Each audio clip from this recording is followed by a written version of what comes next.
Hello and welcome to one and all. Here I am to discuss something about the upcoming main examination for the BPSC, and that too pertaining to our science and technology portion only. क्योंकि ये BPSC के लिए है तो हम लोग bilingual होने की कोशिश करेंगे।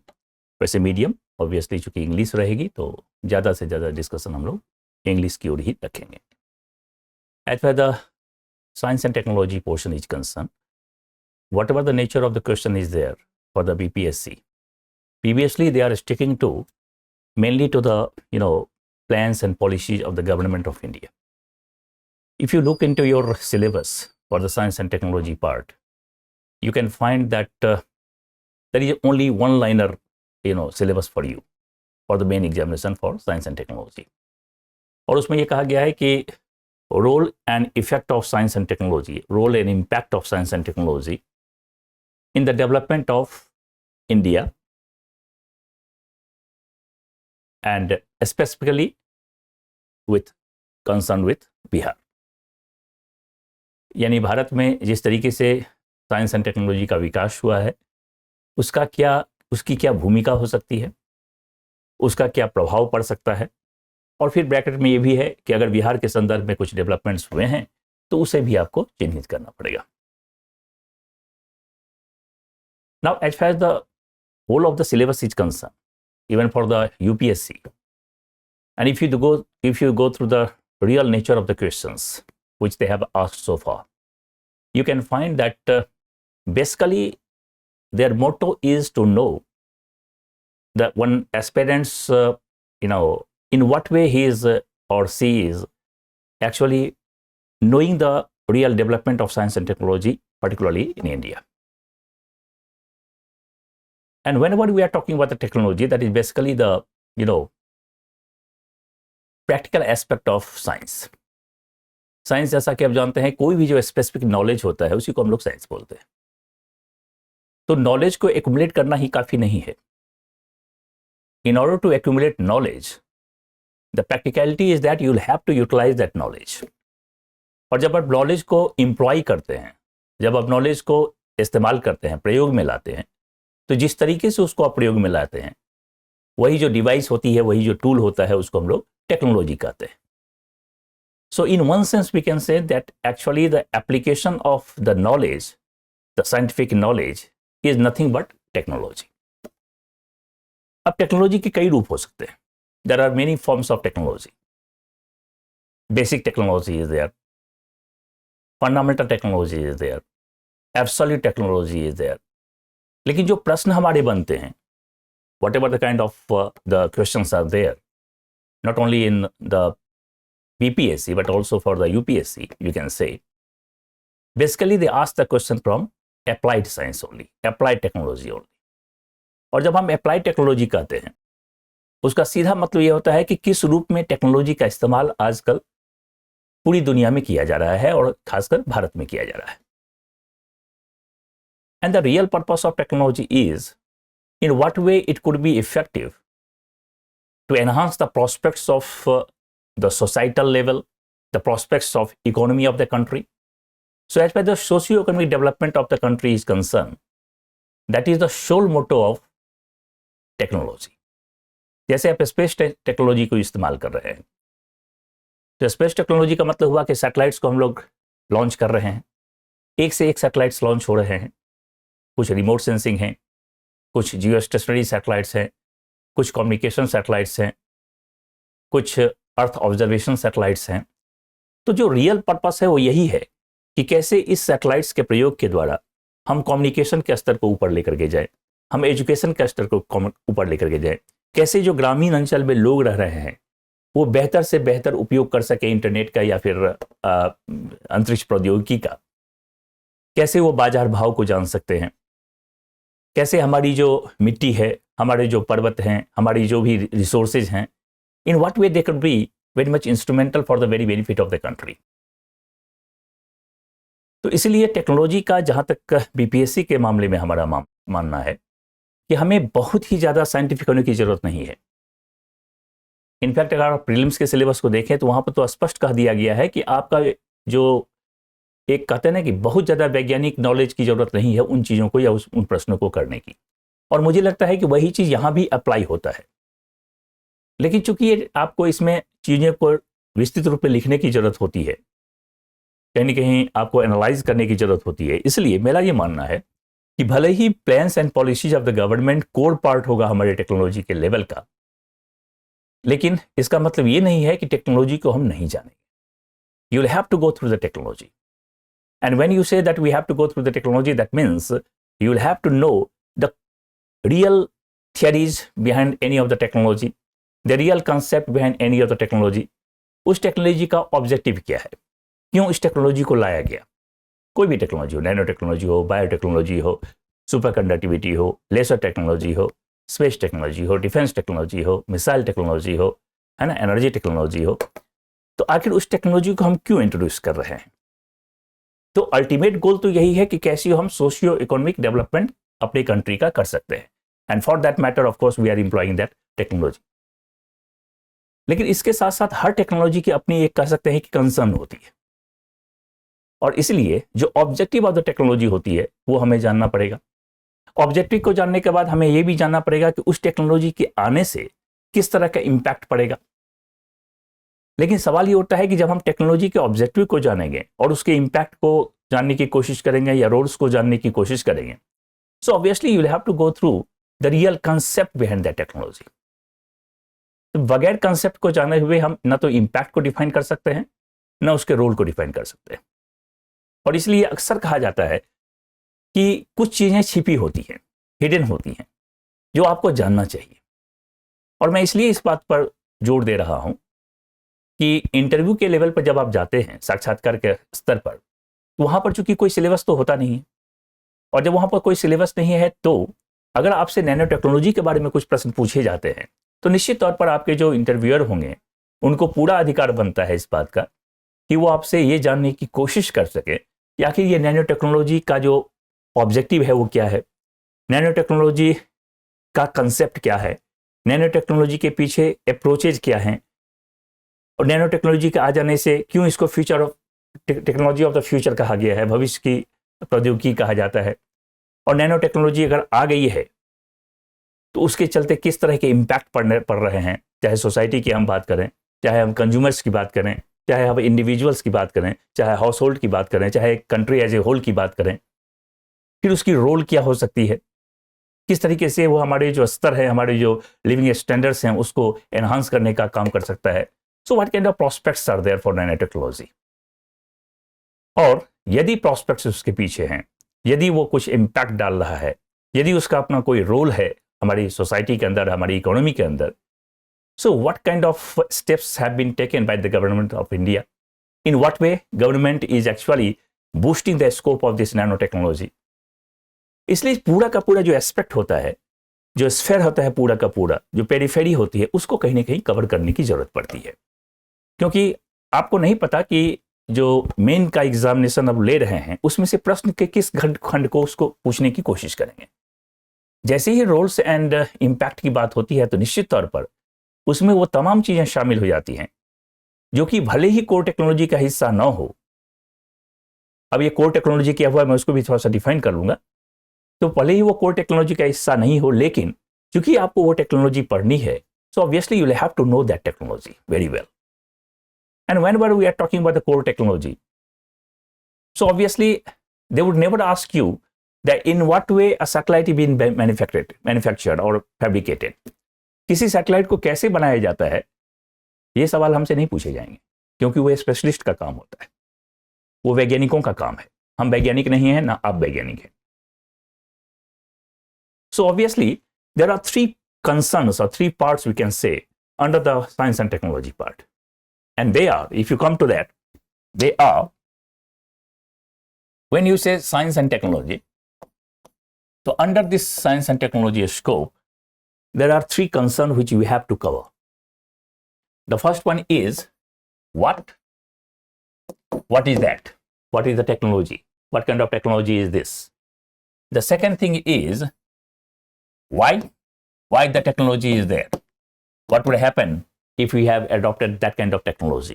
So in what way it could be instrumental? So why we have adopted this one? So why part is also there. And the third segment, that would be actually the how part, how it works, or how it is being fabricated, or how it could be manufactured, or how it could be projected. In that sense, remember, this is the part of the specialist only, or specialists. And that's why we have nothing to do with this part.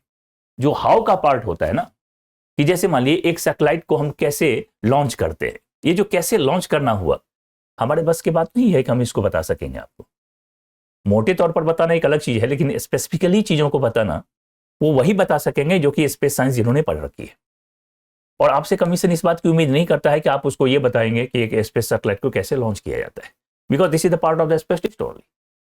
So we have to nothing to do with the how part. Then whatever the two remaining parts are there, I mean what and why for any of the concerned technology, of course you will have to know that one. So to us, of course this one is required and this one is also required. और जब हम कहते हैं कि what और why हमारा core part बनता है किसी भी टेक्नोलॉजी के लिए, तो हमें अपने आप को यहीं तक सीमित रखने की जरूरत है, इसके बियॉन्ड जाने की जरूरत नहीं है. और जब हम इस what और why को जोड़ने की कोशिश करते हैं, कहता है कि किसी भी टॉपिक के लिए, whatever the kind of topic is there, maybe it's nano technology और बायोटेक्नोलॉजी और स्पेस टेक्नोलॉजी और मिसाइल टेक्नोलॉजी और maybe photovoltaic technology for energy sector, solar modules, okay, wind turbines, whatever the kind of technology is involving over there. So to that we have to know something about, I told you, objective that is there. We have to know about the concept of the technology, I mean the theory behind that one. We have to know about the approaches of the technology. Then of course we have to know the impact of the technology. Then we have to know the role of the technology. We have to know the benefits of the technology. We have to know the loopholes of the technology. क्या कुछ कमियां हैं उस technology में. And the foremost thing here for BPSC at least, BPSC के प्रश्न जो दिए आप देखेंगे पिछले वर्षों के, जो इस बार तो कुछ बदलाव आए हैं आपका, उस बदलाव के तहत आपका जो ये साइंस एंड टेक्नोलॉजी का पोर्शन होगा वो GS सेकंड पेपर के अंतर्गत आएगा. तो बदलाव के बाद हो सकता है थोड़ी बहुत संरचना बदले, लेकिन अभी तक जो प्रीवियस ईयर्स के जितने भी प्रश्न आए हैं, अगर आप उनको देखें तो कभी भी कोर टेक्नोलॉजी को उन्होंने टच नहीं किया, छोटा सा पार्ट भी उन्होंने टच नहीं किया. सिर्फ और सिर्फ उनका जो कंसंट्रेशन है क्वेश्चन को फ्रेम करने का वो ये है कि कैसे भारत में साइंस एंड टेक्नोलॉजी, पर्टिकुलर जो कोई टेक्नोलॉजी है उसका क्या इम्पैक्ट पड़ सकता है, किस रूप में इम्पैक्ट पड़ सकता है, गवर्नमेंट उसके लिए क्या कुछ कर रही है, रोल ऑफ द गवर्नमेंट क्या है ना, रोल ऑफ द टेक्नोलॉजी क्या है. बस यहीं तक अपने आप को कन्फाइन रखा हुआ है. तो जो plans and policy of the government है वो कोर पार्ट आपका बनाता है जहां तक BPSC का सवाल है. और इसलिए जब हम लोग अपने कोर्स पर आएंगे, रेगुलर कोर्स पे आएंगे, तो हम लोग सबसे ज्यादा जो इम्फेसिस करेंगे, इम्फेसिस डालने की कोशिश करेंगे, वो policies and plans of the government ही होगा. प्लान्स हो गया, प्रोग्राम्स हो गया, पॉलिसीज हो गया. तो गवर्नमेंट ऑफ इंडिया की क्या प्लान्स हैं, क्या प्रोग्राम्स हैं और क्या पॉलिसीज हैं regarding any of the technologies, we'll have to focus on to that part. So the foremost thing is that obviously plans, programs and policies of the government.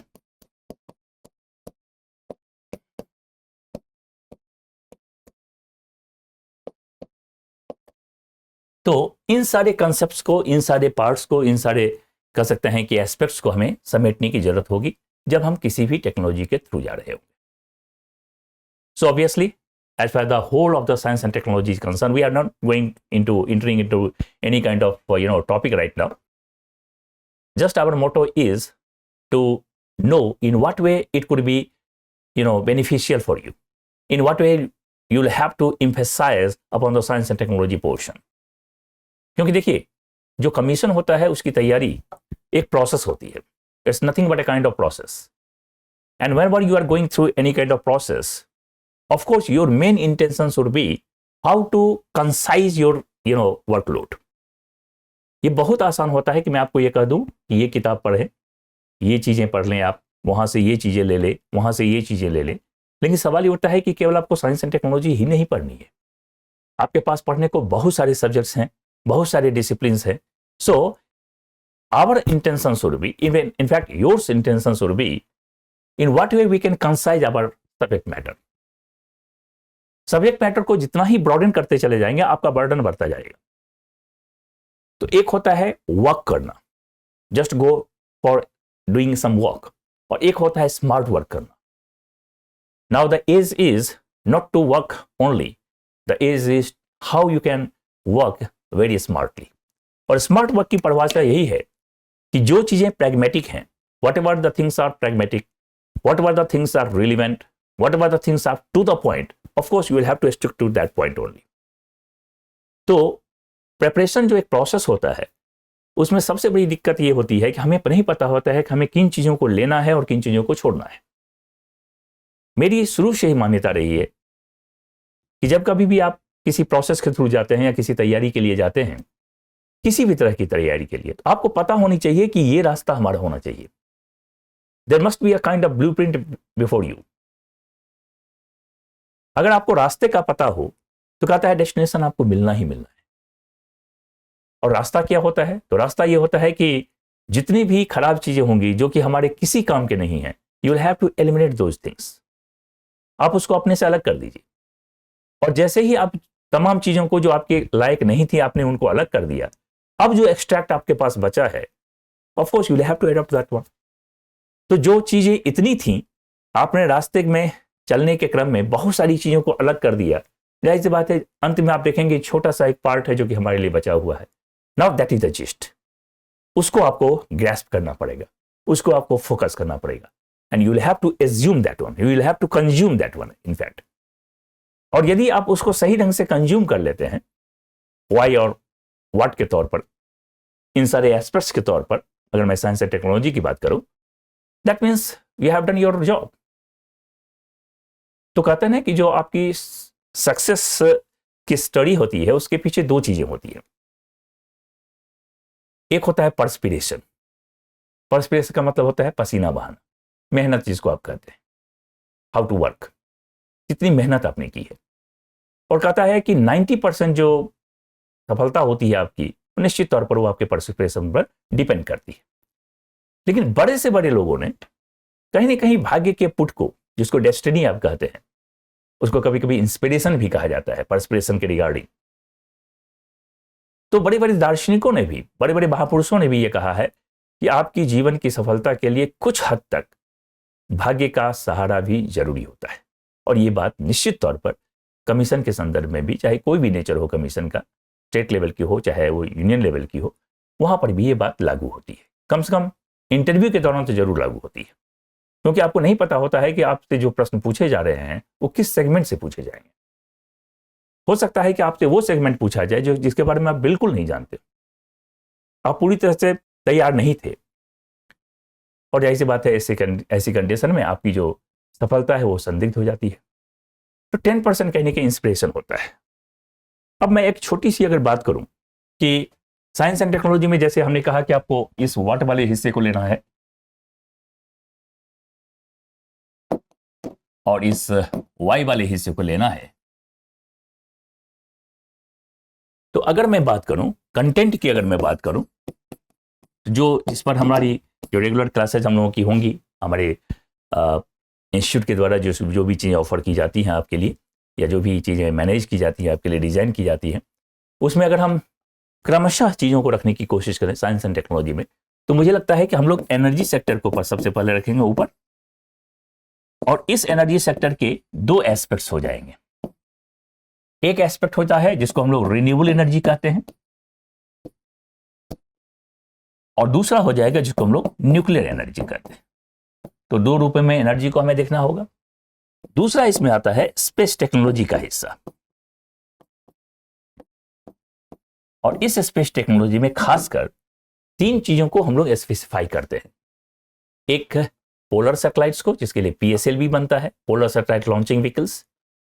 दूसरा communication satellites को, जिसके लिए GSLV बनता है, जियो stationery satellite launching vehicle, rocket का नाम है। और तीसरा क्रायोजेनिक रॉकेट इंजन, जो GSLV का एक हिस्सा होता है। ये 3 मेन पार्ट्स बनाते हैं। तो स्पेस टेक्नोलॉजी में खासकर इन तीनों को साथ लेते हुए हम उसका जो प्रैक्टिकल एस्पेक्ट होता है उसकी ओर आगे बढ़ते हैं। तीसरा इसमें आएगा मिसाइल टेक्नोलॉजी बेसिकली। हालांकि defence technology as a whole है, लेकिन मिसाइल टेक्नोलॉजी को ज्यादा वरीयता देनी है हमें, तो मिसाइल टेक्नोलॉजी मैं मानता हूं। इसको आप डिफेंस टेक्नोलॉजी भी बोल सकते हैं, क्योंकि मिसाइल डिफेंस का ही एक पार्ट है। तो डिफेंस टेक्नोलॉजी में जैसे ड्रोन की चर्चा होती है, ड्रोन के बारे में भी पढ़ना जरूरी है। हर जगह आप याद कीजिए, जो हमारी सीमाएं हैं, जितनी भी बाउंड्रीज है, we are employing those drones. Some of the drones have been carried from Israel. मेरे ख्याल से इसको एरो 2 नाम दिया गया है ना। तो ड्रोन्स के द्वारा 24/7 मॉनिटरिंग की जा रही है हमारी बाउंड्रीज की, ताकि कोई इन्फिल्ट्रेशन ना हो सके। जैसे बांग्लादेश है, जैसे मान लीजिए चाइना का बॉर्डर है, जैसे मान लीजिए कि पाकिस्तान का बॉर्डर है। तो उस केस में ड्रोन्स काफी, जिसको कहते हैं अनमैन्ड व्हीकल्स, यूएवीज कहते हैं उसको, यूएमवीज कहते हैं उसको, अनमैन्ड व्हीकल्स कहते हैं। अनमैन्ड एरियल व्हीकल्स भी कहा जाता है, इसलिए यूएवी कहते हैं उसको। तो ड्रोन्स की चर्चा भी इसमें हो जाएगी, है ना। मिसाइल टेक्नोलॉजी के साथ साथ इसमें याद कीजिए हम लोग फिर बात करते हैं बायोटेक्नोलॉजी की, और ये कोर पार्ट बना देता है। इसी के साथ साथ इसमें हिस्सा लेते हैं हम लोग इंफॉर्मेशन टेक्नोलॉजी की भी बात करते हैं। कुछ ऐसे एस्पेक्ट्स हैं जो कि इंफॉर्मेशन टेक्नोलॉजी के तहत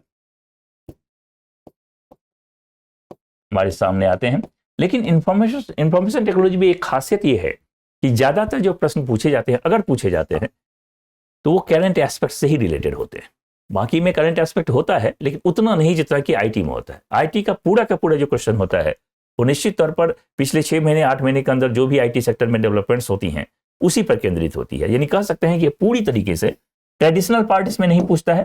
इसमें पूरी तरह से कह सकते हैं जो करंट का हिस्सा होता है, करंट अफेयर्स का, वहां से ये क्वेश्चन या सेगमेंट्स डाले जाते हैं। और एक जो सबसे बड़ा पार्ट इसमें रह गया, ऑब्वियसली अगर मैं उसकी बात करूं तो इसकी मैं चर्चा कर रहा था, अप्लाइड टेक्नोलॉजी जिसको कहते हैं। और इस अप्लाइड टेक्नोलॉजी में obviously there are many facets to this applied technology, and if you take their name you can say the first one of course is right from the nanotechnology we can say. So obviously the nanotechnology is there. Along with that nanotechnology, of course we'll have to say artificial intelligence is there. AI जिसको कहते हैं आप, artificial intelligence. Then of course it's robotics, that is also there. Then of course laser technology is there.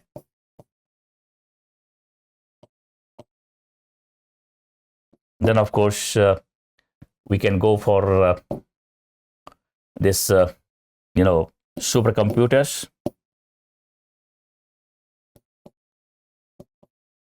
and obviously now we are talking about quantum computers as well. So quantum computers as well, quantum computers. तो ये सब कुछ applied parts हैं जहां से प्रश्न आने की चांसेस कहीं ज्यादा होती है। ये तो एक हमने रूपरेखा आपको बताई, एक ब्लूप्रिंट आपके सामने रखा, इन what way they would frame the questions. But remember basically whatever the very essence of BPSC is concerned or Bihar Public Service Commission is concerned, we are pretty sure that they would again sticking to their original basis.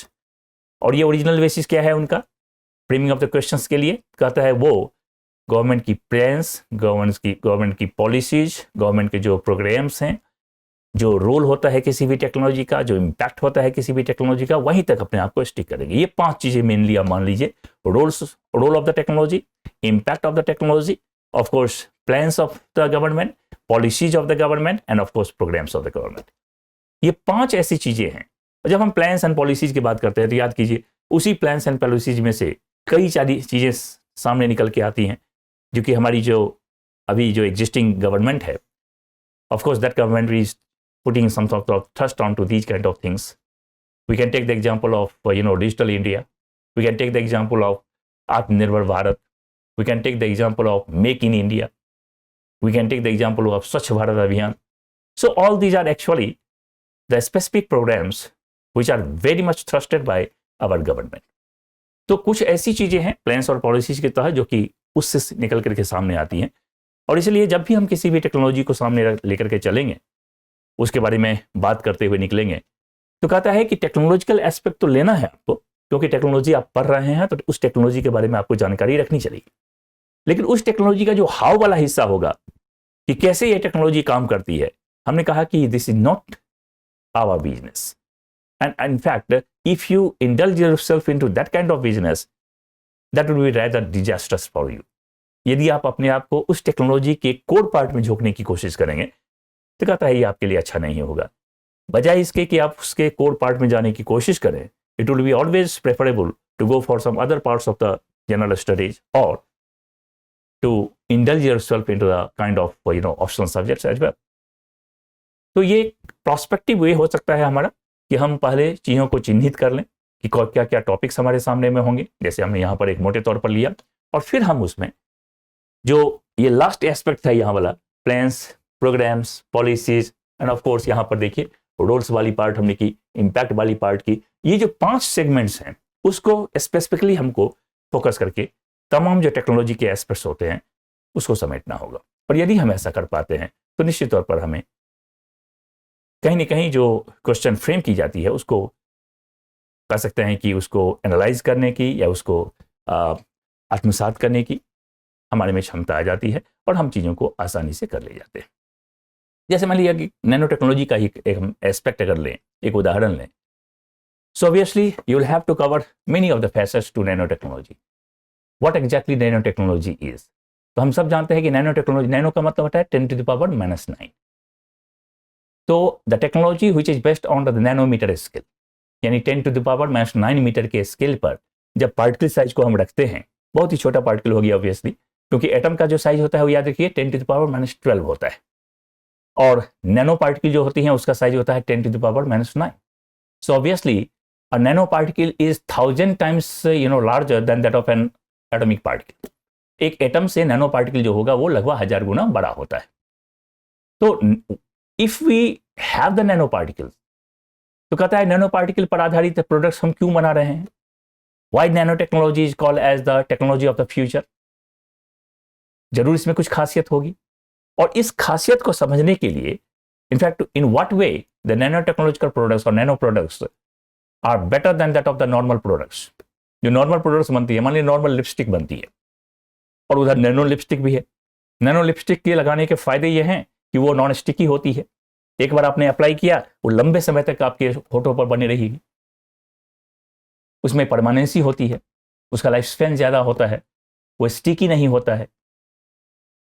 ये अलग बात है कि जब आप nano technological products को लेकर के आएंगे, क्योंकि वो सोफिस्टिकेटेड टेक्नोलॉजी पर आधारित होती है, एक नोवेल टेक्नोलॉजी पर आधारित होती है, जिसको हम लोग फ्रंटियर टेक्नोलॉजी कहते हैं।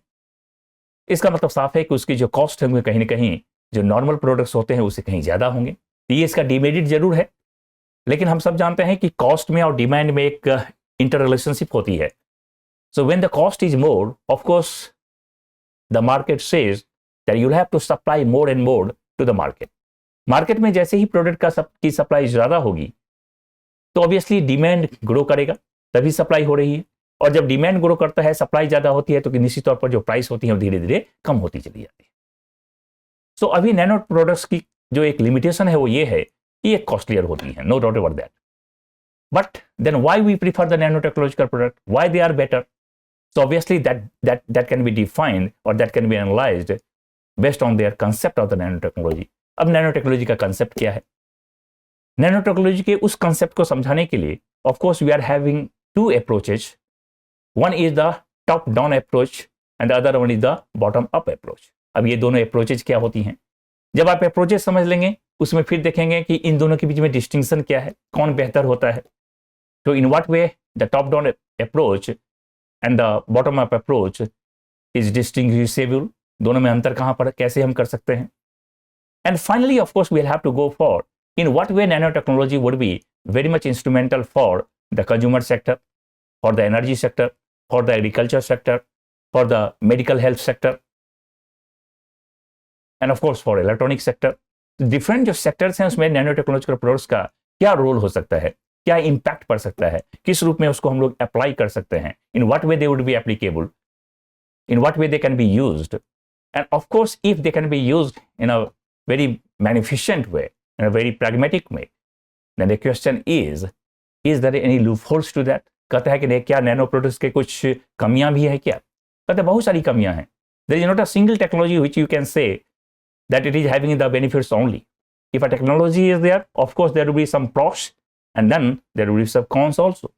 तो नैनो टेक्नोलॉजी भी कोई ऐसी टेक्नोलॉजी नहीं है जिसमें कि कॉन्स नहीं है, जिसमें कि लूप होल्स नहीं है, जिसमें कि डिसएडवांटेजेस नहीं है. एनवायरमेंटल पॉल्यूशन को बढ़ाने का काम ये कर रहा है, जिसको नैनो हजार्ड्स कहते हैं, नैनो पॉल्यूशन कहते हैं. इसमें कुछ एथिकल इश्यूज भी इन्वॉल्व हैं, इसमें कुछ हेल्थ इश्यूज भी इन्वॉल्व हैं. तो ऐसा नहीं है कि नैनो टेक्नोलॉजी बहुत ही फेयर टेक्नोलॉजी है. इसमें कई सारी चीजें हैं जो कि कहीं ना कहीं इसके लिमिटेशन को दिखलाती हैं. तो इन what way they can be limited.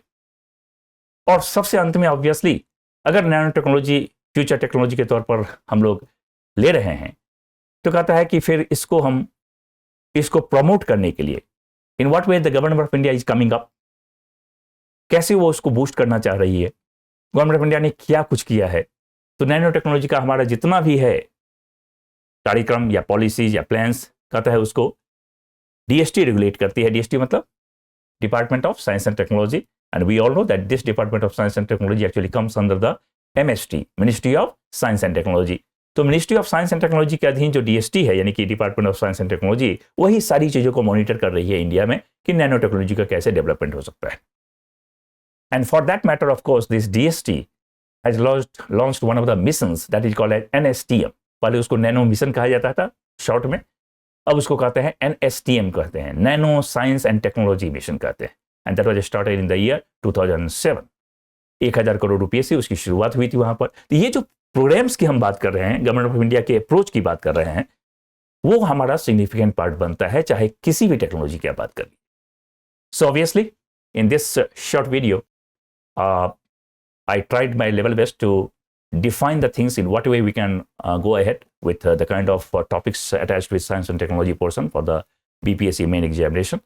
And hopefully when we come for the regular classes, of course, we will do the rest of the things. Thank you very much. Take care. Bye-bye.